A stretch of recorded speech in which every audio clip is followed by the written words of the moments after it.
नमस्कार दोस्तों, मैं अंकुर उपाध्याय स्वागत करता हूं आप सभी का आपके अपने YouTube channel share market analysis में। दोस्तों, अमेरिका से बड़ी खबर आ रही है। अमेरिका का आज सीपीआई डेटा आना था, यानी कि इन्फ्लेशन डेटा आना था, जो कि आ चुका है। इस डेटा पे भी बहुत कुछ निर्भर करता था अमेरिका के रेट कट्स का।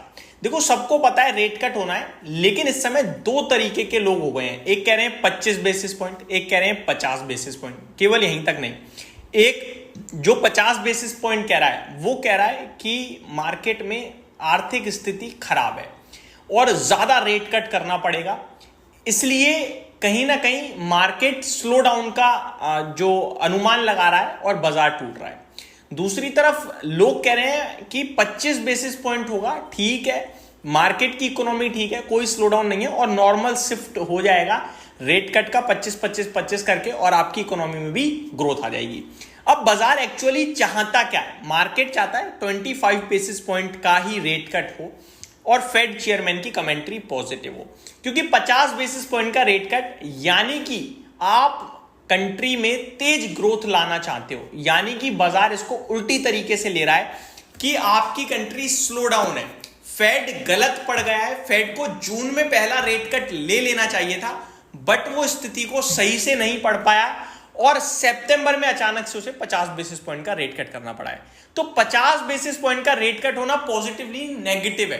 अब करंटली सीपीआई का डेटा इससे क्या इंपैक्ट कर रहा है, मतलब सीपीआई के डेटा से क्या अनुमान लगाया जा रहा है? दोस्तों, सीपीआई का डेटा अच्छा आया है, इनलाइन आया है और बाजार इससे मेरे को लगता है कि खुश ही होना चाहिए, पॉजिटिव ही लेना चाहिए।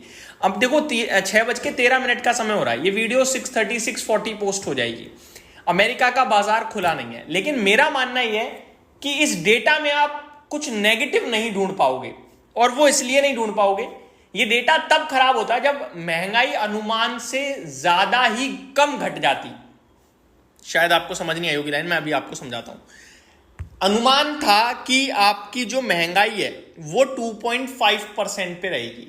अगर ये आ जाती 2% या 2.2%, यानी कि महंगाई घट रही है, तो दिक्कत थी, क्योंकि महंगाई ज्यादा घट रही है, दैट मींस आप 50 बेसिस पॉइंट का भी रेट कट कर सकते हो। महंगाई का घटना यानी स्लो, ग्रोथ का भी रुकना। देखो, महंगाई इज इक्वल्स टू ग्रोथ। महंगाई अगर है तो ग्रोथ भी है, ग्रोथ के साथ ही महंगाई आती है, नहीं सॉरी, ग्रोथ के साथ ही महंगाई आती है, जी हां, और ग्रोथ कम है तो महंगाई भी कम है, सिंपल है।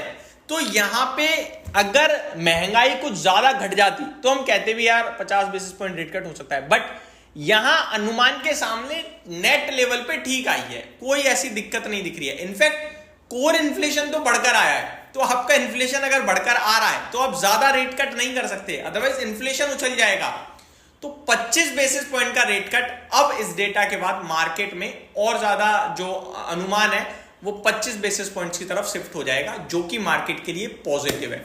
ये चीज मैं आपको सबसे पहले बता रहा हूं, और अभी तक आपने इस पे कोई रिएक्शन नहीं देगा, लेकिन ये मेरी बात नोट कर लो कि इस इन्फ्लेशन के डेटा से मार्केट बिल्कुल भी नेगेटिव नहीं होना चाहिए।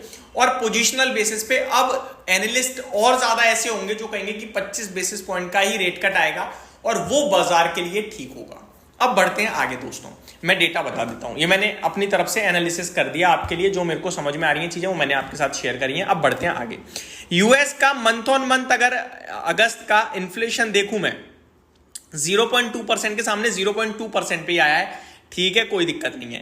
कोर सीपीआई अगर मंथ ऑन मंथ देखूं अगस्त में, तो 0.2 का अनुमान था, 0.3 आया है, यानी बढ़कर आया है। तो रेट कट तो आप ज्यादा कर ही नहीं सकते, क्योंकि कोर महंगाई और बढ़ गई है, रेट कट से महंगाई और बढ़ेगी तो वो आउट ऑफ कंट्रोल ना हो जाए, इसलिए 25 बेसिस पॉइंट का ही आएगा। यही मैं आपसे समझाने की कोशिश कर रहा था अभी।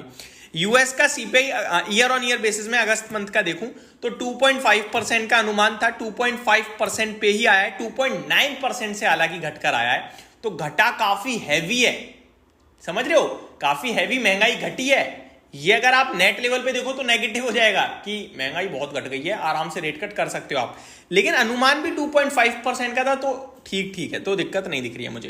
Core CPI August year on year basis पे देखे तो 3.2% के सामने 3.2% पे ही आई है, कोई दिक्कत नहीं है। अब traders bet Fed to start rate cut with 25 basis point next week. 18 तारीख से 18 तारीख को लगभग आपका 25 बेसिस पॉइंट का आ जाएगा, ये सब कह रहे हैं, लेकिन 100 बेसिस पॉइंट का रेट कट देख रहे हैं इसी साल में। ये सबसे बड़ी बात है, दिसंबर तक 100 बेसिस पॉइंट का। यूएस सीपीआई इंडेक्स एनएसए अगस्त, ये छोड़ देता हूं मैं इसको, आगे बढ़ते हैं दोस्तों। यूएस शॉर्ट, सबसे इंपॉर्टेंट चीज आप देखिए, मैंने आपसे क्या कहा था कि ये रेट कट की उम्मीद आते ही डॉलर मजबूत हो जाएगा और येन कैरी ट्रेड वापस से एक्टिव होगा। अब देखो अपडेट क्या आ रही है, yen jumps after data shows US core inflation rose more than expected in August, last down 0.18% at 142.210। तो येन अभी 142.210 पे आके खड़ा हो गया है। US short term interest rate futures drop after CPI report as trader trim bets on Fed rate cut. तो ये सारी की सारी चीजें हैं जो आपके साथ मैंने शेयर करनी थी और मैंने शेयर कर दी है। होप आप लोगों को मैं सही से समझा पाया हूँ। Thank you so much for watching this video. Have a great day guys.